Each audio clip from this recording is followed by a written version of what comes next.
welcome to the Breakaway Masterclass, where we will be discussing about the content creator economy. You've chosen the right place, so clap hands for yourself. Cool, my name is Luyanda, and I'm gonna have a seat so I can introduce my guests so that we can start getting into our discussion. Cool, so I have two beautiful ladies next to me, very well accomplished. In good hands when it comes to exactly what we're here for. So I know for a fact that whoever's here is interested in making money, right? Of social media, right? Yeah. Cool. How many of you guys are content creators? Getting into the Yeah. Aspiring already, the different levels, all protocol observed. So we are all welcome, and we're hoping that we will just draw some inspiration and some insights from the two ladies that are joining here today. So first of all, I'm going to introduce Ulezi Makoti, right? We all know her from social media. Lezi Makoti is an author, 2 times bestseller, I have to mention that, right? Congratulations on that. She's a trained chef. She's also an award-winning woman. And I think the most common thing that you will realize about my panel that it's award-winning. Guys, so you're going to become award-winning now eventually because you're here. Rubbing shoulders, right? And she was also part of Forbes 30 Under 30. Guys, she's on the money, okay? Yeah. Welcome, Lezi Makoti. Thank you. Thank you so much for having me. I don't know. Okay, there we go. My mic is on. Yeah. Hi, ladies. Thank you so much for having me. Lovely. Then we have Spelelem Jadu. Guys, we were saying when we were downstairs, is I say, I take Winnie, but it's a case again. Right? And there's no Zipo there. So the Zulu girls are here. So Spelelem Jadu is an entrepreneur. She's the founder of Defining PR. She's also an award-winning communication specialist. And also she's a creative director, right? So when I saw her, I was like, are you dressed by your own company? I put her on the spot, but she's supporting a female brand, but she's also somebody that designs great looks that we as women need to check out. So welcome, Spelele. Thank you so much for joining us. Thank you. Oh, my mic is on. Hi, yes. Everyone. Cool. Welcome, ladies. Have a seat. And we're just about to start for the conversation. So when I was preparing for this discussion, I think it was quite important for me to sort of define my focus in terms of what it is that I think that we want to hear from both the ladies, right? And with Spelele being a PR and communication specialist and somebody, that was very pivotal when the influencer marketing was breaking out, and having Lezi Makoti as well, who's literally taken every opportunity and built her brand, on social media with us watching her on, something that's quite unconventional, such as cooking, right? So I think it's very important for us to sort of delve deep and sort of with your journey, how you became, and you just briefly tell us who you are, what you do, and really how did you break into that space? Hi, everyone. I'm saying hi again. Disclaimer before we start, I'm that girl that makes notes. Yeah. So if I glance, I promise I cook better than I speak. Woo! But yeah. So my name is Morao Sishweni, a.k.a. the Lezi Makoti. A lot of people know me as that. So my quick founder story is that years ago, I was working in corporate, quite unhappy with what I do. Believe it or not, I used to be an auditor. In a previous life, yes. So yeah, hating what I do. And then a friend asked that I give her cooking lessons. And I remembered that specifically she wanted to learn how to make traditional South African food. And then I give her a lesson, and then fast forward to months later, that becomes what I do on weekends. And I think one of the breakthroughs was when I discovered this list. It's really long. The UN's list of intangible aspects of humanity in need of urgent safeguarding. Learn it, women, guys. So what that is, it's this list by the UN of like all of these things that are deemed in need of like urgent safeguarding. We must keep them for future generations. So on this list is literature, is like food, music. And I remember that the only food on that list that the whole world is galvanizing to preserve was Italian and French food. So I kind of thought that there was something wrong with that. And then piggybacking off of now giving these classes that are literally, my business literally started as teaching people how to make pap. Like something as basic as that, as completely traditional and South African as that. Then I saw there is an opportunity here Then I quit my job and went to culinary school. And yeah, I started really giving these cooking lessons, and that evolved into the cookbooks, evolved into now a product line, and then now everything that I do that includes social media and mainstream media. The one thing that I wanna find out before I let Pay jump in, when you've got a friend that's a makeup artist, she always has to do our faces. Yeah. And as the lady that cooks in the group, do they always want you to cook? Listen, I'm shaming all my friends. And then they'll be like, oh no, but I chopped everything already, so you can just, don't do that to your chef friends. Don't do that. Thank you. Oh, sorry, it's me. Hi, ladies. My name is Pelele Mjadu. It's a bit tricky how I introduce myself now. I'm transitioning from being a corporate girl for 17 years and then moving into owning my own PR and social marketing agency called Defined PR. So my name is Pelele Mjadu. I'm the CEO and founder of Defined PR. It's quite an interesting one. So I think for me, it feels weird with this. I'm always a hand-held gold. It feels weird, but it's part of my journey. And it's part of my journey to build brands. And I think that I've been very fortunate to understand that it's important to shape perceptions and shape perceptions about myself. I'm a girl that's always been in beauty. I started my career at Estee Lauder companies. And worked under the brand called MAC Cosmetics. I was fresh out of varsity and went straight to Estee Lauder. And when I was there, after 5 years, I then said to myself, I really want to be part of crafting strategies. I want to be part of really going deep inside and understanding the research, the reason why they came up with different innovations, which is why I then said to myself, okay, I need to look for corporate comms now, which is what led me to Unilever South Africa to give me the opportunity to be able to lead the PR and brand communications department. Actually, was about building it because it was never there. And as you said now, it's PR, social marketing. Yes, it's always been there, but I think the shift recently started. So yeah, that's me in a nutshell. Also, actually, since we are living well, working smart and living well. I think it's important to also mention that I'm a child of God. But more than anything, I'm a child of two amazing parents. I am a daughter. I'm a middle child. Yes. There's 5 of us. I'm also an aunt as well. So yeah. That's me in a nutshell. I love that. And I was just about to ask you, ladies, how do you resonate with the slogan of a gender woman of, living well and working smart? Should I go first? You can go. So I'll start with working smart. And this is something I'm still learning. I'm learning to delegate.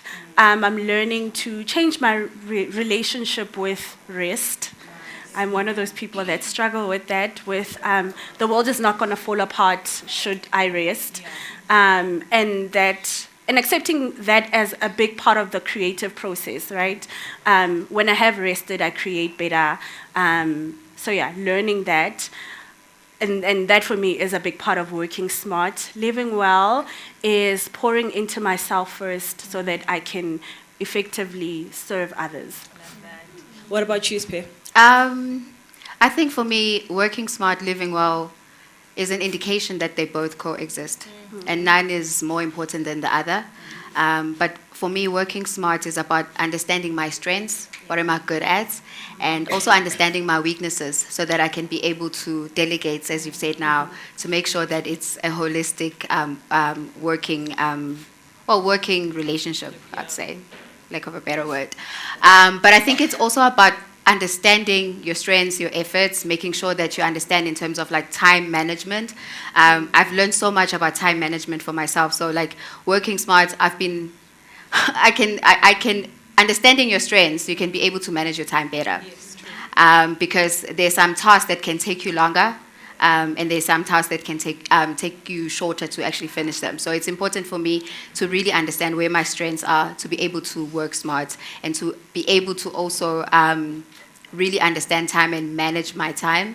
And I think it's about working smart.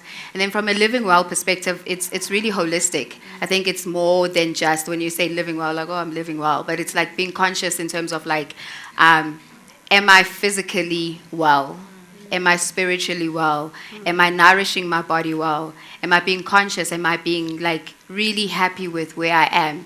And being really strategic in making those decisions and choices to make sure that what you have in your sphere or your environment actually builds to that. Even with working smart, to make sure like in my life, this is my world, and how it operates together, this is how I need it to be. So you can be able to make strategic choices to say, okay, this doesn't work well. It doesn't really feed my soul, so I don't need it in my life. So I really believe that it's holistic, and none is better than the other. And you know, ladies, the reason why I've slipped this question through is because I think it's very important for us to understand that even in working hard, you need to balance taking care of yourself. And if you can't show up as your full self, it means that your cup is not full. So you always want to make sure that you're filling up your cup so that you can show up as the best that you can be in your job, in your career, and wherever else, right? So it's a very important pillar that we as the Agenda Women Tribe want to sort of, implore women to, sort of strike that balance, or find harmony rather, now they say, between your work and taking care of yourself as well. Cool. So I think let's jump straight into our point of discussion, and I think I'm going to pose this one to you, Pei. We hear this buzzword of being a brand now. I'm a brand, she's a brand, and so forth. And I think because you've got experience with working within corporate as well as now starting your own business where you are helping, create or craft, brand stories. What is being a brand and who is a brand? Can it be anyone? Is it only reserved for certain people? What is a brand? Let us break it down so that everyone sort of understands. I mean, I can go into a dictionary, but I think a brand, when you think of a brand, you think of a logo. I think most of us, when we think about a brand, we say, oh, this brand is Nike, for example, because you see the logo and it's very visible and we understand what is behind that brand, right? So I think for me, when you take Nike for an example, it's an icon, right? It's an icon that you can see, but I think a brand goes deeper than that. It's about how do we perceive Nike to be? What are the values that Nike has that actually define it as a brand? What is the tagline? What is the strategy that Nike has? So I think it's a brand has. Let me talk about brand because I don't want to be like I'm a Nike fan. No. So it's more than just an icon. It's a lot that has to do with the background work that actually comes through when you see the logo or the icon. So it's about like what is the strategy behind the brand? What are their values? What are they? How do we perceive them as what is our brand perception? So yeah, I think it's really a broad definition, and I believe that it's more than what you see. It's how they show up each and every time. It's how we actually perceive them as people in terms of a brand. So yeah, I would say like making it short, it's short definition for myself. That's what it is. And I really do agree with you because I'm also working with talent and I manage brands.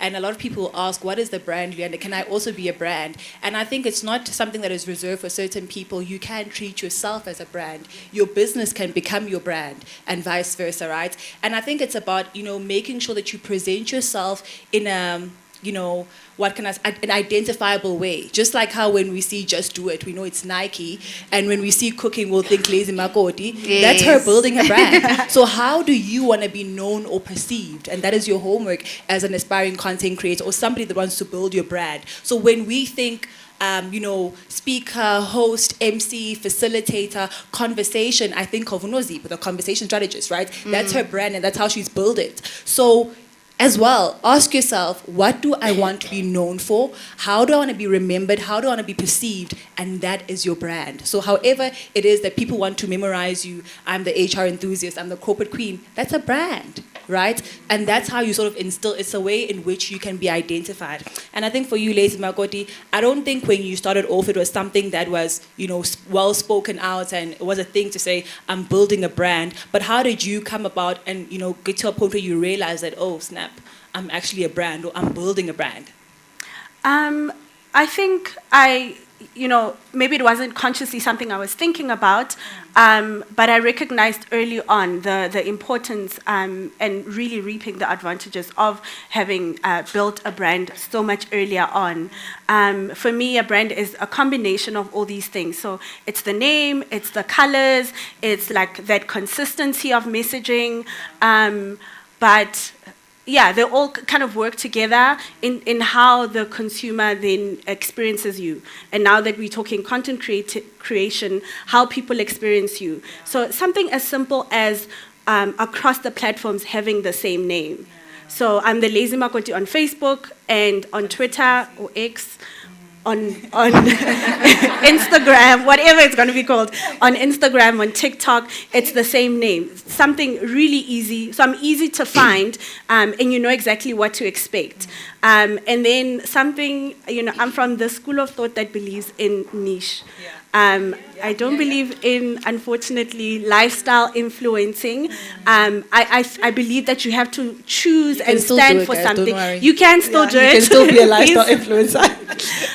But for me, in building the Lazy Makoti brand, one of the things I knew early on is that I wanted to speak about something and speak to something and stick with it.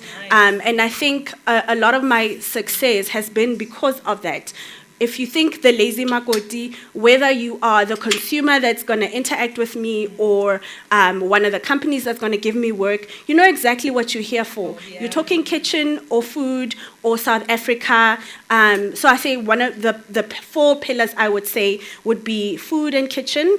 South Africa, so our culture, our heritage, memories, nostalgia around our identity, and then women and entrepreneurship, obviously, and then convenience, modern day, making it quick, making it easy. If you think about the name, Makoti is almost like synonymous with like domestication, housewife. That's like the South African term. Yes, the literal translation is bride. However, it's sort of synonymous with like domestication, cooking, the kitchen. And then lazy is like ease and and convenience. So it's sort of like the two don't quite make sense together. But when you hear it together, you kind of understand what it is. Even people who don't exactly know what I do, they can kind of guess that it's around the kitchen, making it easy.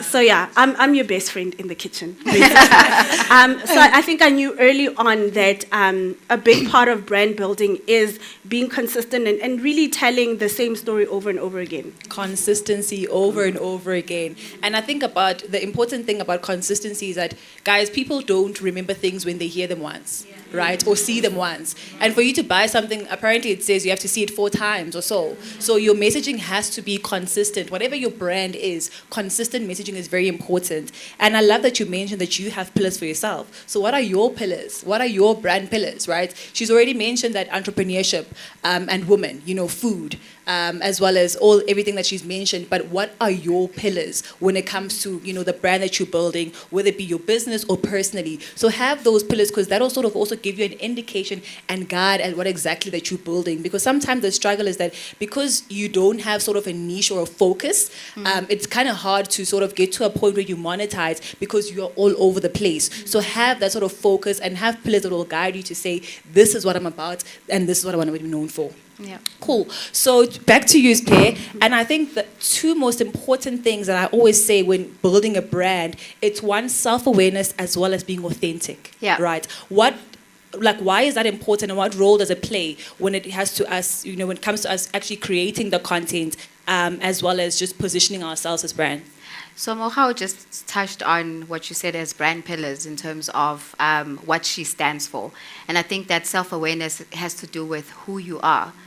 Who am I? And I think that there's nothing, and this is not against you, you have to know who you are, like what do you stand for, what's your expertise, so that you can build your your influence around that, because you can't influence people with things that you aren't, right? I can't fake being a sports or a fitness bunny, because I mean I love going to the gym, but I don't think that I can be able to influence you from a fitness perspective. And I think that's what self-awareness does. It makes you really dig deep into you in terms of like really thinking about like, who am I, right? What do I stand for?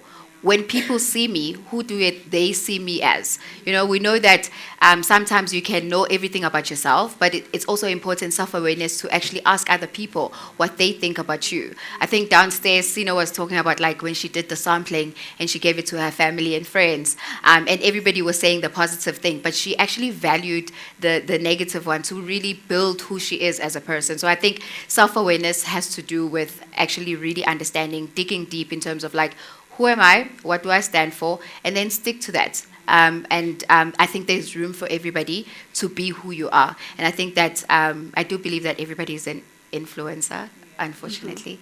Not fortunately, actually. I do believe that we're people of influence in whatever expertise that we stand for. So it's important to know that I'll say this, I wish that we'd look at content creation or content creators in a positive way, because I do believe that in South Africa, we can make so much money and the industry can be able to grow when we actually look at it from a positive perspective.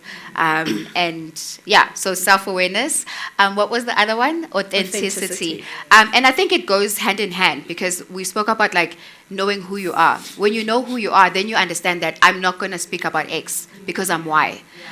That's when the authenticity comes through. And I know that it's overused, but it's so important, because it's what you stand for.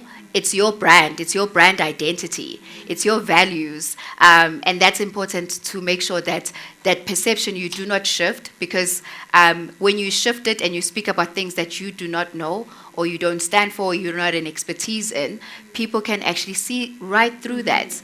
And no matter how consistent you are on social media, but when you speak about things that you don't stand for, people can see right through you. And that's why probably you won't perform as well on social media, or you won't perform well in public speaking, or in a public space or in corporate, because you're not actually living your true identity, because you're being inauthentic in who you are. Thank you for that. Guys, let's clap for her. That was a lot, okay? I believe in role modeling, right? And I think a big part of the woman that I am today, and what I do, is because I've seen women and men previously do it and how they've done it, right? And I strongly believe that, and I say this a lot to the talent that I manage as well, to say that this is the brand that you want to build. This is how you want to be known for. Let's identify people that are doing it right. Because, guys, honestly, sometimes it's the first time we're ever doing this, right? So it doesn't mean that you're going to get it right. So it's always important to have somebody that's already doing it that you can model and sort of study in terms of behavior, habits, the moves that they make, And social media allows us to do that, right? And I think without being biased or choosy, whatever the case may be, I'm just going to ask, you ladies to just point out probably one or two people within the space of content creation and influencing that you think is doing it right? And I think what then we have to do as an audience, because we are learning, is that whatever brand or whatever space that you want to build in, identify for yourself 2 people that are already doing it, because it also sort of gives you direction in terms of what do I need to do, where do I need to grow, and in which direction do I need to go, right? And it's not to say that you are copying, but it's really you trying to see how to build that. And that's the whole point of having role models and having people go before us, because we get to learn, and be taught by what they do and the opportunities that they get. So who would you say for you in South Africa, let's keep it local, in South Africa, that is actually doing a great job at building their brand? I think you spoke about Sino. I think Sino really is doing it well. And why I say that is because I think authenticity is the cornerstone, the center, the everything of content creating. Speaking on something that you not only know really well, but that you genuinely love. Because like you're saying, the audience can tell. We can all tell when we're like, I'm not sure. Make sure. Yeah. especially now in the day when we're monetizing, people get really turned off by like, I just feel like you're doing this because it's a paid campaign. So I think Sino really is doing well. We've all, if you followed her journey, we all know that she's been that girl, all about natural hair, and that's who she still is. Not to say, you can't evolve or be interested in other things, but like I keep saying, I believe in like serving a particular niche, and the beauty of the internet is we now know that you can literally talk about anything or be about anything. There is a community. Just build it and they will come. There is a community of people. I mean, look at what's happening on TikTok. Like, people do the weirdest, strangest things, and they have a community that was looking for exactly that, and they find them. So it really just goes to prove that you can be exactly who you are, not change anything about you, and monetize. Love that. Faye, for you? I was waiting for your second one. I was waiting for the second one. Okay, I won't be shy. I never want to like single out because I believe there's quite a lot of content creators who are doing it quite well.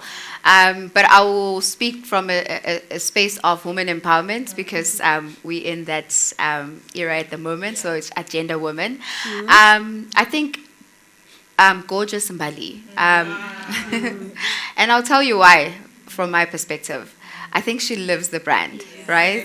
Each and every day, she's very deliberate about her audience and making sure that she feeds the right information to her audience. And she makes sure that it's not a once-off conversation. It's consistent communication. There's never anything that is in gray areas. You really know where you stand with her. So I think she's built her community. She makes sure that she speaks to them. She engages with them. She asks questions from them in terms of like what they think about particular subjects or a brand innovation that she's coming up with. So it's quite interesting to watch her from the side to really see how she really cultivates her community. And also consistently communicates to them. But not only that, I think even her as a brand, she lives her brand through and through in terms of who she is. So I think for me, I think that if normally when someone says, how should I be consistent? I'm like, just watch her. She's honestly quite consistent with what she does. That was one. I don't know if you need the... You can give me another one. I was good with one.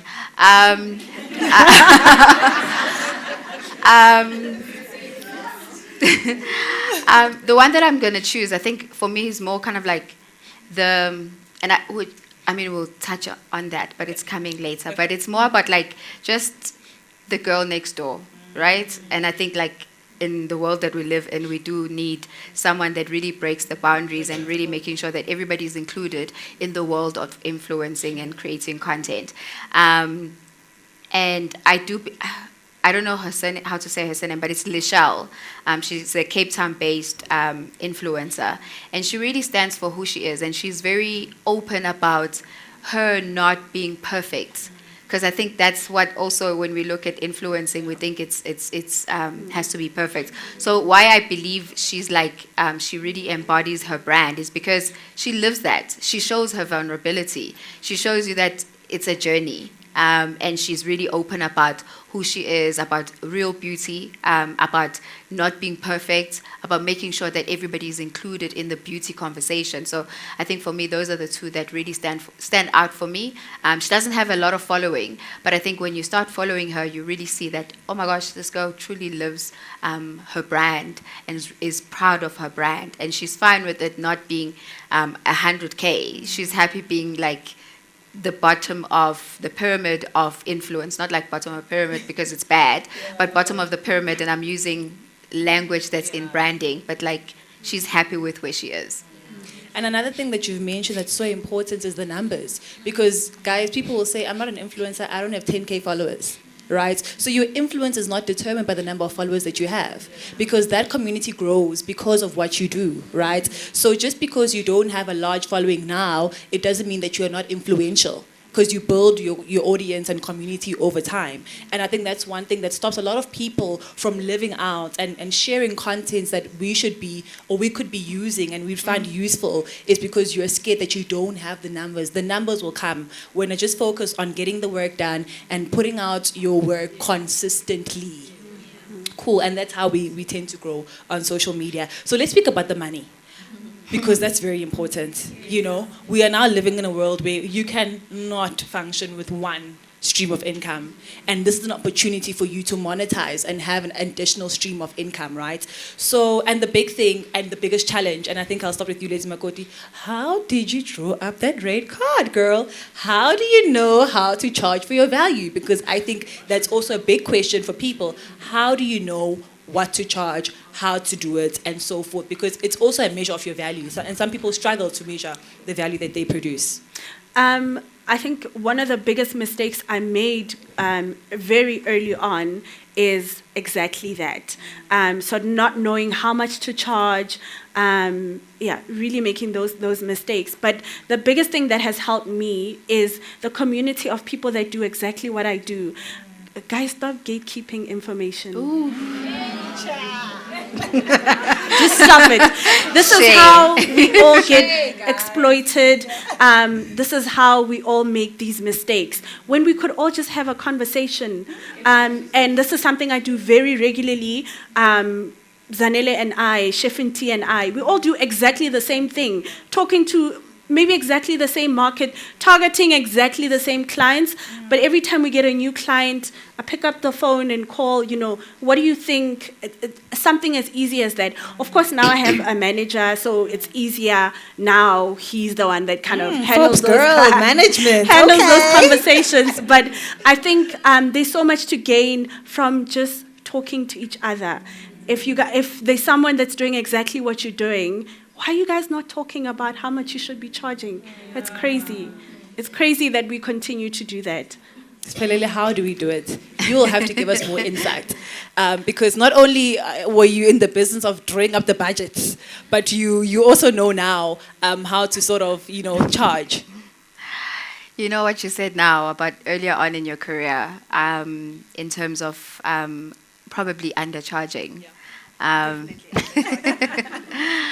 I think it's something that affects most influencers across South Africa, and I think it's as you said, it's up to us as part of the industry to grow the industry for people to have the transparency to understand on how to charge. From my side, I would say there are so many tools that you can be able to use on the internet to be able to understand how much you should be charging, right? I think that a typical rate card would be, I work in corporate, if you do work in corporate. Your salary is X, Y, Z. If I look in the 20 days that I'm at work, so each day it costs me X amount. And then I go, per hour, what does that actually look like, right? And then based on the work scope that I'm getting, how many hours am I going to spend to execute this job? This is one part. I haven't gone to the next part. And then you understand, okay, our lami, it's 5,000 rand. It's an example, right? 5,000 rand per hour. I would then say and this is just advice, it's how I believe. I believe there are tools, that's number one. I believe this is how you can also create your own rate card. But I also do believe that, as we spoke about it earlier on, we spoke about expertise, right? And I do believe that there are people with great expertise who've worked really hard to have the education, the accolades to be called an expert in something. So it's important to also really consider that in terms of, okay, as an expert, I'm this. So what is that value? And I think we spoke about value, about building that value. But also it's important then to start at the bottom, because I think people want to be at the, okay, I'm at the end now. No, start crafting that strategy. Who am I? how do I bring value? What do I stand for? What's my brand identity? And then going into the space of, okay, once you've all gone through core messages, everything, understanding your target audience, then understanding how do I best charge. But for me, I think there are tools out there that you can be able to use from a content creation perspective that you can use to understand how to charge. But also I think the simple mathematics of it is to understand what is my value, what does that value look like each and every day and every hour, how much am I going to actually spend on creating this.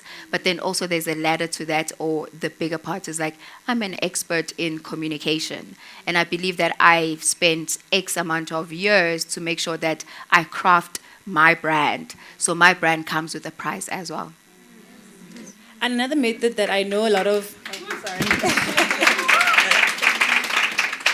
So another method that I know a lot of influencers will tend to use is using the 10% rule, right? So 10% of your followers, and that's how much you charge for a post.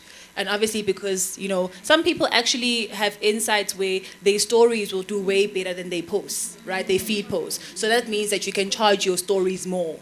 But if it's the other way around, then you take whatever rate you're charging for your feed post, and then you just, take it down slightly for your stories. And now video content is moving a lot, and, reels are making the most noise. And also, how much effort and time does it cost you to actually produce a reel? So don't undercost yourself when it comes to that, because you're really giving value. You still need to pay for a photographer, a videographer, your makeup, pay. Factor in all those costs as well when you do your pricing, to say, I need to show up for a gig, I'm speaking, I need to get something to wear, I need to do my hair, my makeup, photographer, whatever the case may be. So all the costs that you incur for you to show up at that gig or at that work, you have to factor that in as well. Can I say something? Yes. Sorry, I'll be doing a disservice to brands. Because I think that I wasn't saying, okay, what I want to say from a brand perspective is also relationships are important. In also, yes, I have this rate card, but also relationships are important. And I think that sometimes people think, when you're a content creator, you think a brand has got like, all the money. Budget. They do. But I also think that it's important to build relationships, because I think relationships are what get you the better rate card. It might not come today, but in the long run, it will come. And I think that a lot of brands are now looking for content creators who want to form relationships, because that's where you get added value for the content creator and also added value for the brand. So it's very important to also understand that it's not an exchange. Content creation. I think if we treat it like that, the industry will not grow, but it's important to really make sure that you are connecting with your client, connecting with your brands, and making sure that you are charging right, and having a manager to manage your rate card, and also to create relationships. They can be able to say, you'll be like, oh, okay, X brand came to me and said they want to pay you 40K. And you're like, no, it's not my rate card. My rate card is this. And then they go, listen, this is a big brand. We can build a relationship. Maybe what we can say is that, how do we look at this long term? Yeah, and adding on that, I always say I differentiate between a paying gig that's going to pay me money and a paving gig. And sometimes I'll have to take either one. So for me, a paving gig is with the understanding that this is a brand I've been wanting to work with for X amount. I'm going to get this value from, maybe being associated with them, or from working with that team and learning from them. So I'll take this cut in the actual money for what I'm going to get from them, building this relationship and learning from them, etc.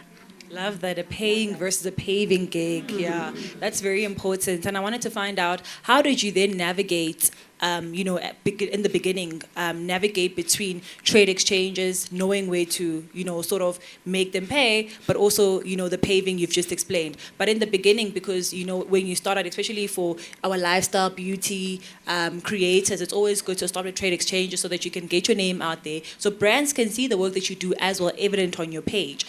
So how did you then navigate that and get to a point where, obviously, there comes a time where things are non-negotiable, guys. You get there over time. But in the beginning, how do you know when to sort of pave and pay?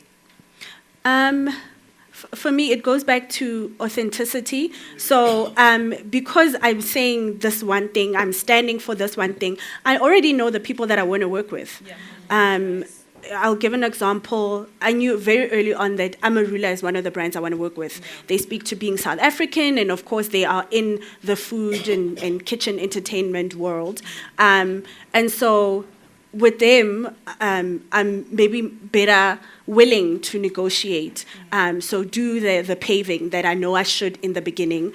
So really quoting, because behind the brand are people. Yeah. So really quoting the people behind the brand, showing them the value that I can bring, because that's all people really want. They want to see that you can provide value, because why else would they work with you?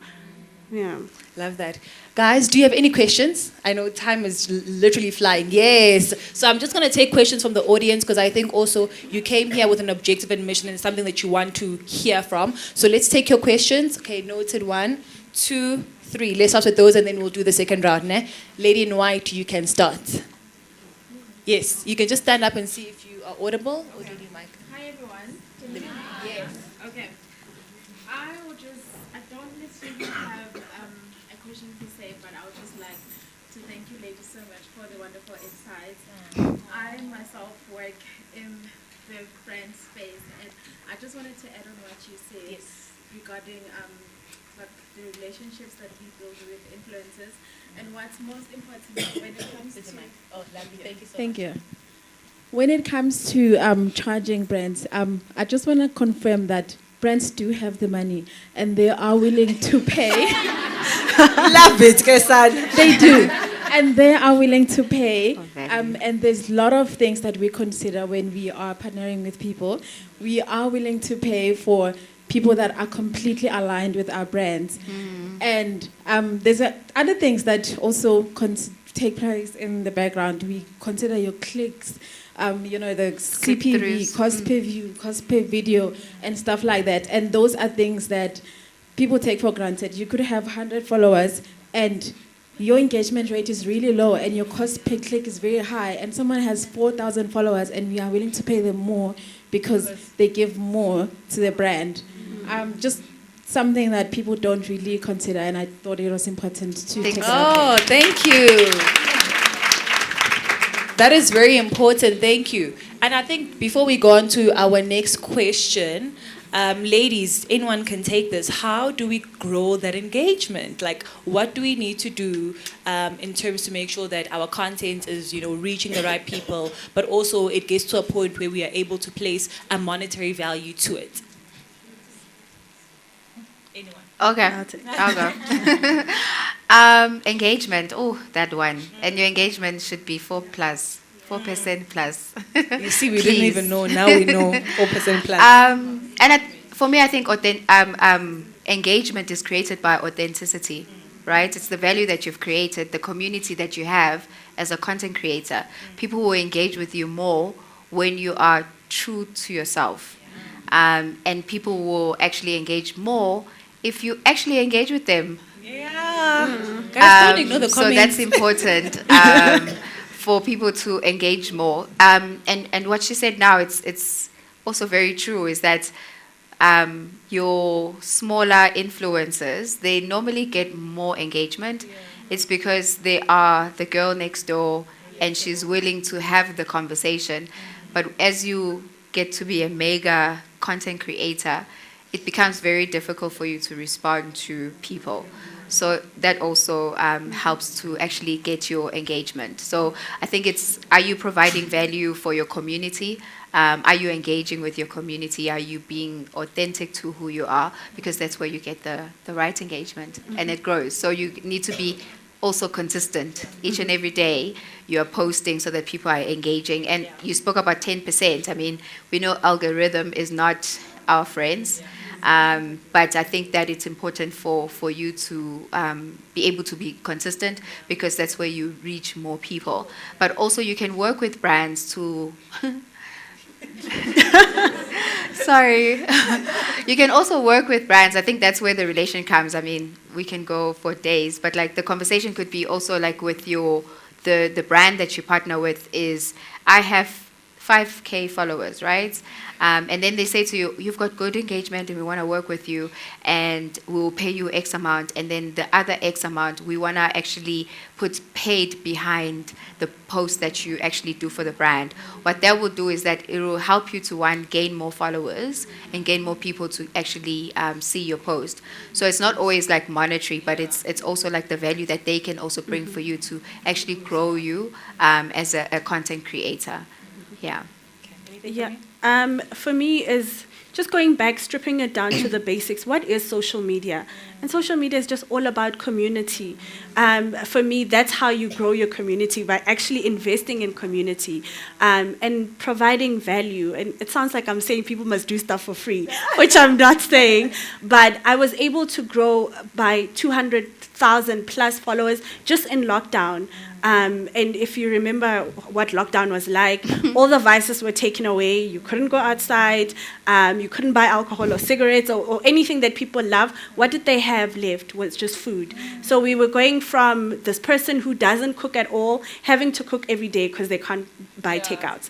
And I saw an opportunity in that to provide value for my community. Every day I would get online and share a recipe. I wasn't getting paid to do it. I was putting my own resources and time into just getting online. And for that hour, we're going to make dinner today together on live. And then I'm going to call a friend of mine who doesn't cook so that you can see if this person can cook. I mean, the first one was with Kaya Dlanga, I think. He can't cook. So if you're online and you can see he's able to make this chicken curry, I can do it, yes. So we go through the recipe and we make it together. And that was our appointment literally every day in lockdown. My community knew at 5 o'clock, she's there and we're going to make dinner together. And through that, I was able to go by 200K followers just in that little time. So it speaks a lot about what value can do to actually, to grow your engagement. Cool. Question number 2.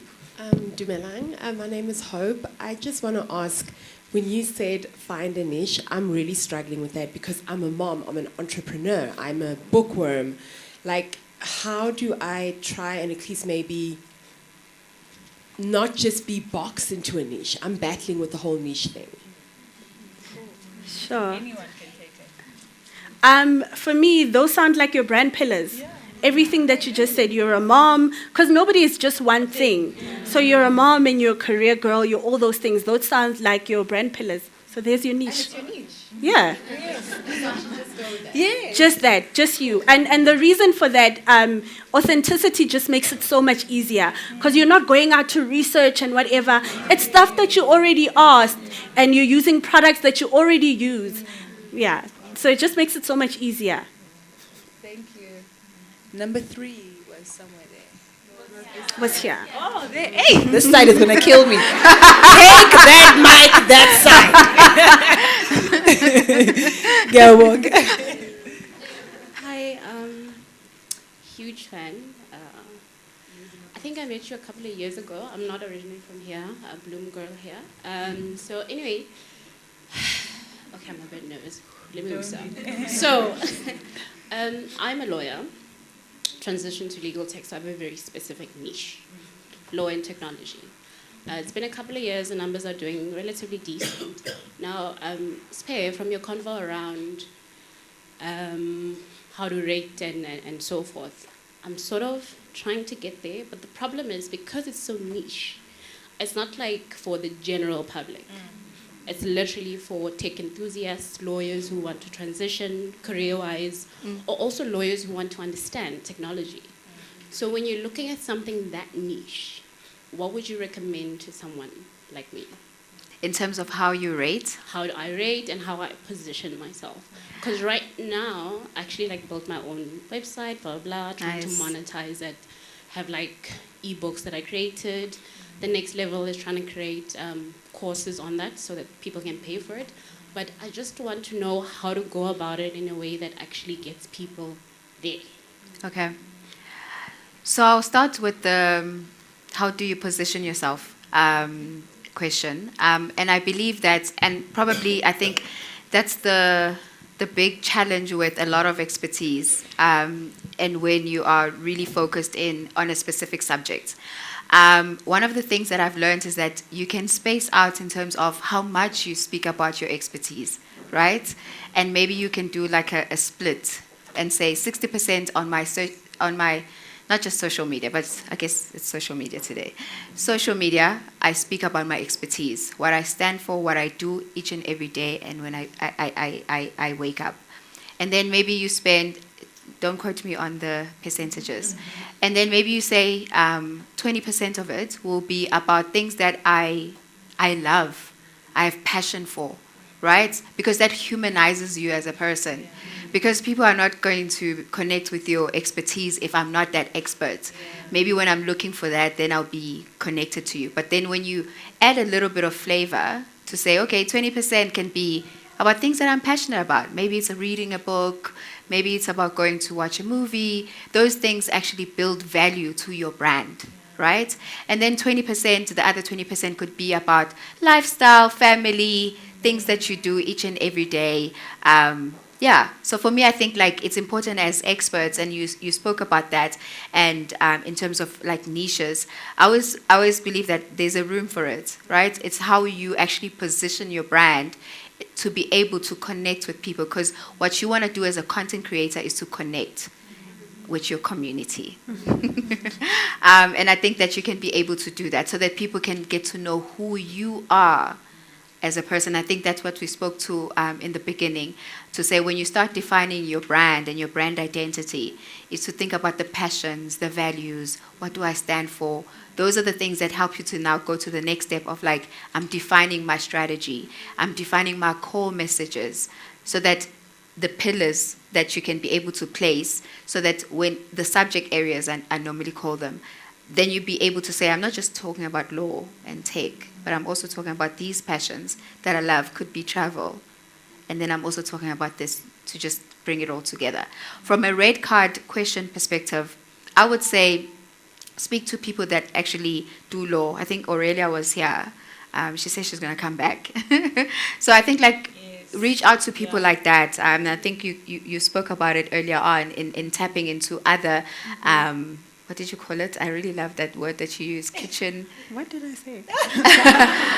But she used a word that I really love. I haven't heard around the kitchen and creating monetary or monetizing the kitchen. Anyway, I'll get it. But like speak to people who are leading for the expertise or expertise that you're leading for, that are doing the same subject areas in that field. Maybe look for them and then find out. But I also believe there are tools on social media that you can be able to go and say, okay, how can I charge this if I'm this? Yeah, I hope I answered you. Hey, what are these tools?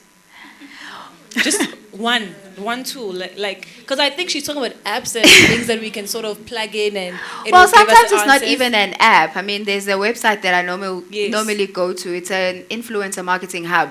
It's a global one, right? Is that the name, Influencer Marketing Hub? Yeah, I think that's what it is. But I mean, this? I'll try and find it, and then I'll ask Nomdeni to post it. Tracker. Okay, there's Tracker. Oh yes, as well. You can use Tracker as well. It's a global from France, but it really is an amazing tool to use. But there are a lot of tools out there. You can also use, I think, Web Influential in South Africa. But Webfluential, Webfluential, yes. But there are tools, and also follow where you are as a platform. Like follow Instagram. So Instagram for business. Yeah. So they have tools to also help you, masterclasses to help you each and every week to actually build your career. I love watching people that can help me to grow. So I'm a podcast girl. Every day, I tell you, if you come into my car, it's either quiet or podcast. Yeah. So it's your choice, right? So like I'm that person that always wants to learn more, because I believe that, and someone said it at the, I don't know if it was Justice or the other guy. He was talking about it's a journey. So like, as everything is a journey, even with your career as a content creator or an expert, it's a journey. So it's important for you to learn from others, because that's where you can grow. And just to piggyback off of that, actually all the platforms have some sort of system to help content creators because you're how they make money. So TikTok and Facebook and Instagram and YouTube, all of them invest in helping you become a better creator and to make money. Okay, let me take three more. Oh, but okay, two more. Guys, it's your food, Jalo. It's shy. It's your food. Okay, let's take Michelle. Okay, guys. So I have to take somebody from there. Then we'll take you, and then we close. There's still going to be a mental power hour, so you can come to any one of them for questions. And then if you see them eating, girl, go ask that question because we don't have much time. Cool, Michelle. Hi, my name is Tato Khatlange. Okay, Michelle, take it. First of all, thank you so much for hosting this well and asking critical questions. Thank you to our panelists for giving us insightful answers that are also practical. Thank you for that. 2 questions for both of you. How I would basically like to understand what your vision for the Lazy Makoti is, post you being able to step away as the face of it. I think it's been interesting to watch her brand grow specifically because she's done product in terms of partnering with Woolworths. You've gone into publishing and have won awards for your books and done really well. But my interest is in how do you see the Lazy Makoti brand beyond you? And then for you, Pair, I love the work that you did at Estee Lauder and at Unilever. And I think in as much as you were doing Unilever, the standout brands for me were Dove. The work you did with Dove was really good, and Dawn. So my question is, having kind of had standout brands like that and overlooked the strategic direction of those brands, and obviously they have legacy, but to get in there and breathe, I would say, new life into them, how do you then take those lessons and then build the vision for defined PR? So my question would be, how do you envision defined PR existing in the world, given that you are the person that gave us Dove, you are the person that gave us Dawn? Yeah, so those are my vision for your brands. Vision, ladies. Thank you so much for that question. Only she would ask that question because she's a vision girl. So my vision for the Lazy Makoti, let's say the next 5 years, is definitely to lean more into product. It's something that I've found I'm quite passionate about. So creating product around the brand that I've created. So that's a big thing. One of my role models, I'd say, is Jamie Oliver and all the entities that he has been able to build around his name. So I don't think I will ever fully detach as the face of the Lazy Makoti. I don't see that, at least in the next 5 years. I think that's been such an important brick in building the Lazy Makoti. And I think that's just the nature of the business. It kind of does and will maybe always need a face because just the name, the Lazy Makoti, kind of speaks to a person. So people do, connect with that. I mean, that's a question I get over and over from real business people, and they want to know, you can't just be the business. So in the business, it's not just me, but yes, I will maybe always exist as the face of the business. And I'm now very okay with that. But yeah, I think the next step is very much product. So product can be food, convenience meals. Never that. Not restaurant. Guys, I'm not ever going to open a restaurant. So my real passion is food retail. So someone sits somewhere and decides now it's Easter and we're all going to have hot cross buns. That's a decision that gets made for you. You're not deciding. So every Easter you just have this itch. You must eat hot cross buns. There's someone sitting.